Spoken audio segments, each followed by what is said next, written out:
or Puerto Rico, where I'm in my home state of Delaware. They're good, decent, honorable people. The only garbage I see floating out there is his supporters. His demonization is seen as unconscionable, and it's un-American. Yeah, well, the White House is trying to say that what President Biden was saying, they're putting an apostrophe there in supporters, saying it's the singular, I guess referring to the comedian, that supporters comments. I mean, it's hard to really look at that when you can listen to it for yourself. But do you think the president needs to come out and clarify that comment? Well, I think President Biden will decide what he wants to say. It's certainly not words that I would choose. You can put half of Trump supporters into what I call the basket of deplorables.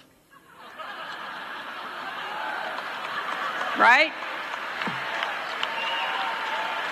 The racist, sexist, homophobic, xenophobic, Islamophobic, you name it. People have been beaten down so long, and they feel so betrayed by government.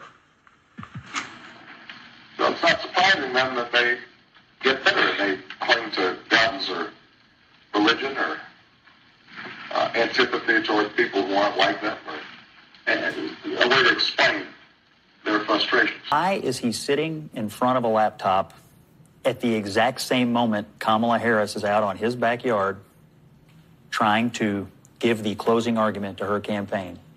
What in the world is he doing? Now, I don't accept your framing of it personally, because I actually do believe he, Harris, the Democratic Party, and most of their campaign do believe that half the country is garbage. They've also said people who go to Trump rallies are Nazis.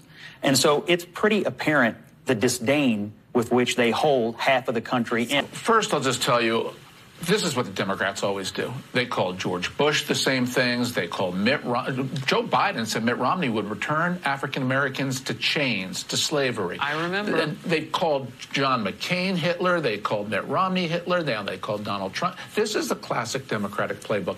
And here's my point about this, Harris.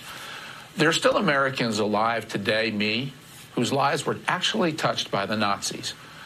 My family, my mother, her brother, and her parents fled the Nazis in August of 1939. They fled Hungary to escape. They got on what my family thinks is the last ship that crossed the Atlantic Ocean, the last passenger ship, before the Nazis start to sink every ship that crossed the Atlantic Ocean through their U-boats.